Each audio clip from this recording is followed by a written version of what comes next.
a multi-agency investigation has been launched to find out who sent those 10 bombs to critics of President Trump. Not critics of President Trump. Yes, they were. Local investigators in New York and other cities continue to work with federal investigators and the postal system to determine who sent the package, all the packages, and why. Yesterday, the FBI Director Christopher Wray tweeted, "This investigation is of the highest priority for the FBI. We have committed the full strength of the FBI's resources. We will continue to work to identify and arrest whoever's responsible for sending these packages." Well, today, sources tell NBC News that there are no solid leads as to who the suspect is at the time and if more devices remain at large.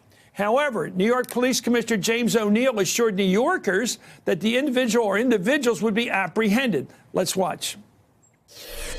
We are investigating all of this with great precision.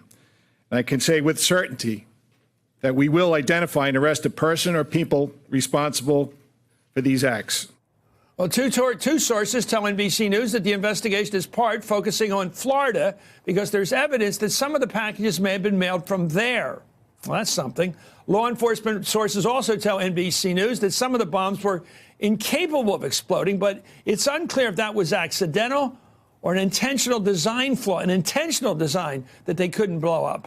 For more, I'm joined by Frank Figliuzzi, a former assistant director for counterintelligence at the FBI, and Paul Butler, of course, a former federal prosecutor. Gentlemen, Frank, first of all, the FBI, I've been a big fan of the FBI over the years, and I've always heard they were really good at things like bank robberies. What are the specialties that the agency takes pride in that they can handle?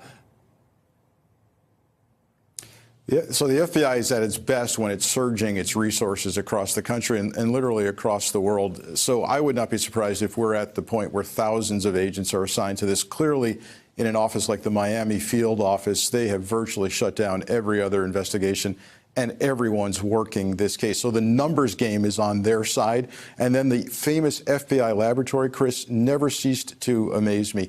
They could track nails in a mail bomb. They will be tracking the origin of the PVC pipe, the pyrotechnic powder, the Scotch tape, the packages, who makes it, where is it sold, who bought it.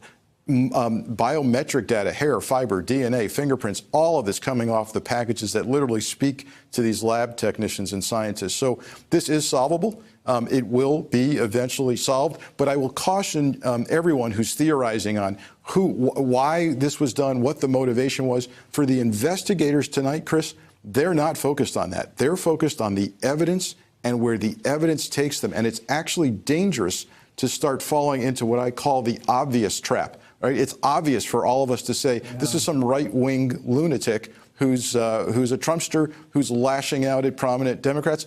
Maybe, maybe not. The investigators are focused only on the evidence tonight. Well, just to argue with you, since this is what I do, why would somebody pick all these Democrats if they weren't anti-Democrat?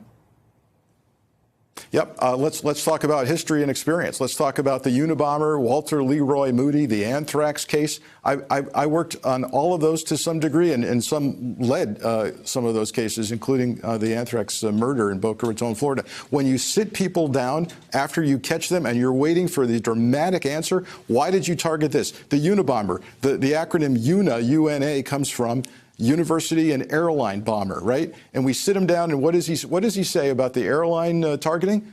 Well, occasionally at altitude, the planes would fly over my cabin in Montana, and they bothered me, right? Walter Leroy Moody killed federal Judge Vance and a civil rights attorney in Savannah, Georgia. You sit him down, you wait for the dramatic answer. He's crazy. None of this makes sense to anyone with logic. So I'm just saying, it could be the obvious, and it could be something else. It could be someone testing the mail system, testing his mail bombs, waiting to deliver somewhere else. Or it could be a hate group dedicated to taking out prominent Democrats. But why didn't those bombs go off? That's the question. Well, if I were working on a job to find out who the next people to get bombed are, I'd be looking at Democrats and media people right now. Anyway, almost immediately after the news broke, the hashtag Make America Great Again bomber was trending on Twitter. The topic was boosted in part by a faction of a pro-Trump supporter group, from Ann Coulter to Candace Owens, who were speculating that the bombs were a ploy to deflect attention from the left. Talk of a false flag, they call it, even made it to Fox News with a guest discussing the possible explanations. Let's listen to Fox and what they're putting out.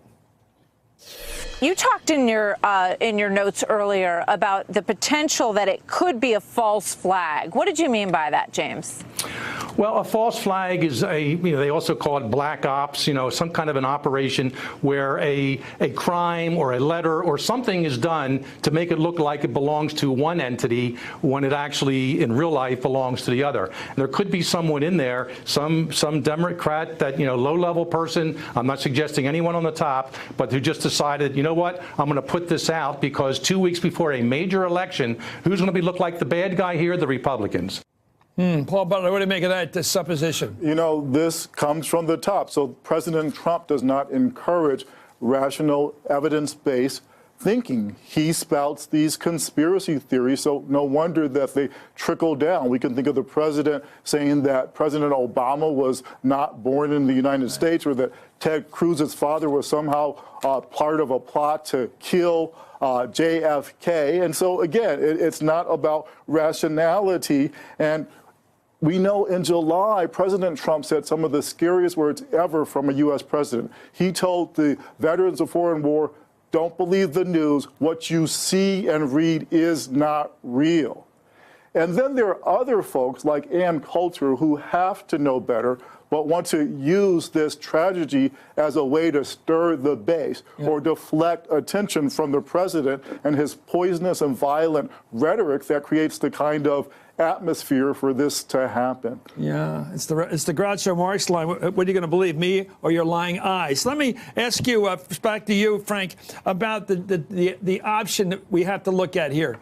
Were these bombs purposefully defective, or were they accidentally defective? Because that would raise the question, it would seem to me, of the crime we're talking about. If it was attempted murder, then they were accidentally defected. If they were purposely defected and it was some sort of terrorist tactic, terrorist action, it wouldn't be murder. How do you examine that, unpack that?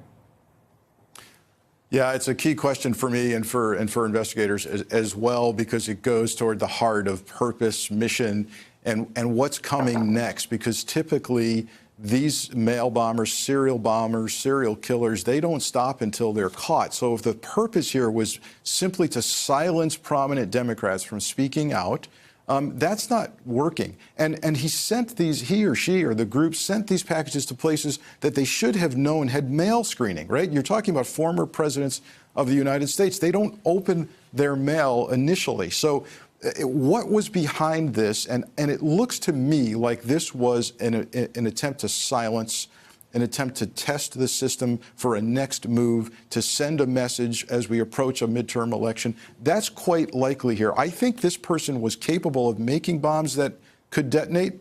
I think they may have chosen not to do it. The mystery is why, Chris.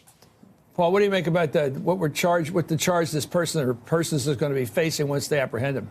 So domestic terrorism is, from the Patriot Act, a way that the FBI gets more power to investigate. What a lot of people don't know is that domestic terrorism is not itself a crime. So we look at people like Timothy McVeigh, the Oklahoma shooter, the Charleston shooter, Dylan Roof. None of them were charged with terrorism. Now, they get charged with conspiracy to take away civil rights or murder or attempted murder, so still severe punishment. But the terrorism law applies to foreign actors who are part of 60 organizations that the State Department has registered. But when we decide they did it, they wanted those packages to blow up. That's attempted murder, right? Yeah, and so, of course, the FBI is looking at manner and motive, including whether there's a conspiracy or this guy is a lone wolf. Hey there, I'm Chris Hayes from MSNBC. Thanks for watching MSNBC on YouTube. If you want to keep up to date with the videos we're putting out, you can click subscribe just below me, or click over on this list to see lots of other great videos.